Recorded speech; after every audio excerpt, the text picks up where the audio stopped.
what I've done is I've said to the Republicans, show me what you've got. You've been sitting on the sidelines criticizing what we're proposing. He was just getting warmed up. A few minutes later, the president said this. Here's my thing. You got a better idea? Bring it on. But what I will not do is to stop working on this issue, because it is the right thing to do for America, and you need to let your members of Congress know they shouldn't give up. They should keep on pushing to make it happen. Now, the president's call is clear. He wants to hear from the opposition. He says he wants bipartisanship, but is he going to get it? Congressman Mike Pence, chairman of the Republican Conference Committee, is my guest now. Congressman, good afternoon. Hey, Megan, welcome back. Thank you so much. So is he going to get it? The president says he is committed to bipartisanship. Are you going to give it to him? Yeah, well, I got to tell you, we invited the president to our House Republican retreat last week and ended up on live television across the nation. We presented to him then a compendium available at GOP.gov of all the Republican alternatives that we had offered on economic stimulus, on budget, on energy, on health care reform.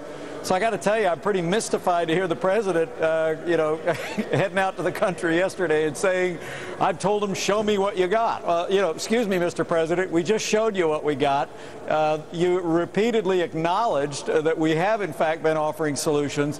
And, it just gets a little bit frustrating when the president on Friday is acknowledging that Republicans have been offering positive alternatives.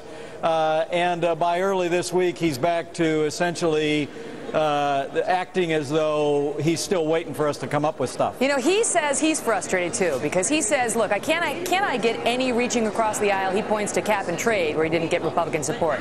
He points to the $787 billion stimulus, where he didn't get any Republican support. He points to this health care bill, where he says he didn't get any Republican support, virtually any Republican support. He says you guys are really making it difficult for him to get anything done because you're not reaching across the aisle.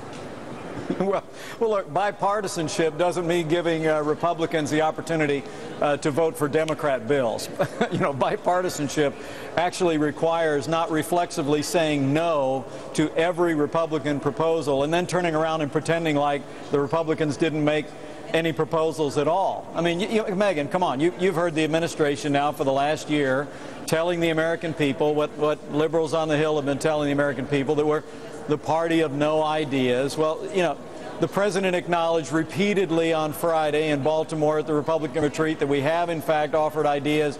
But, it's frustrating to me that we're back to that same tired rhetoric when he says, I guess yesterday he said, bring me the ideas. Well, at GOP.gov, anybody can go and read the book that we handed to the president. Right? That's just him rallying the crowds, right? But do you not? Does that force you to dismiss everything he said when he talked to you guys on Friday? He invited you to the White House. He's supposed to go there next week. He's invited you to Camp David. He's invited you guys over for the Super Bowl. I mean, it seems like a little bit of an olive branch. Are you going to take it?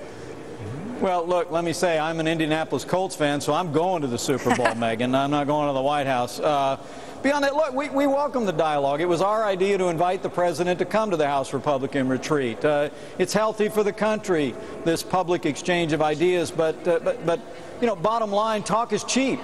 I mean, it wasn't just that House Republicans opposed their failed economic stimulus plan, their national energy tax, their government takeover of health care. The broad majority of the American people opposed those things. And until this administration begins to demonstrate a willingness to step away from all these big government schemes, higher taxes, more government, more deficits, more debt, then, all we're going to be doing here is talking, when the American people would really like us to be trying to listen to each other and find those areas of common ground that we can pursue in the best interest of the United States. But, when I listen to you talk, I think they're at loggerheads. They're at a stalemate. Nothing's going to happen because you guys are never going to bend on President Obama's health care ambitions and his cap and trade ambitions. And a lot of your supporters and your voters out there that's what they want, for you not to bend.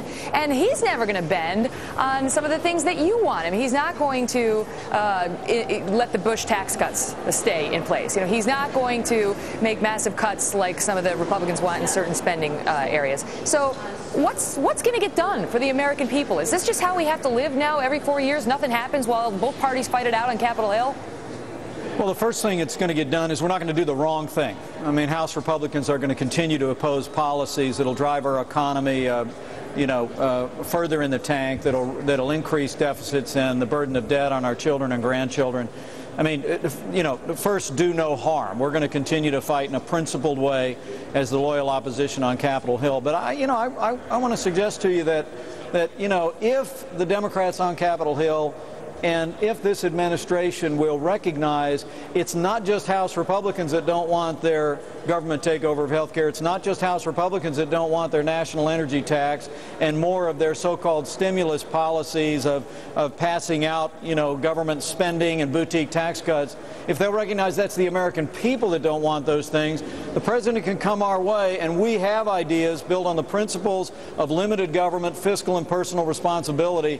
And I guarantee you, Megyn, if the president wants to look at our proposals that resonate with the broad mainstream of this country, we can achieve policy. But Republicans are going, as you suggest, to continue to fight on principle on behalf of the American people against all this big government spending, deficits, debt, bailouts, and takeovers. Congressman Mike Pence, always a pleasure hearing from you, sir. Thanks so much for being here. Thank you, Megyn.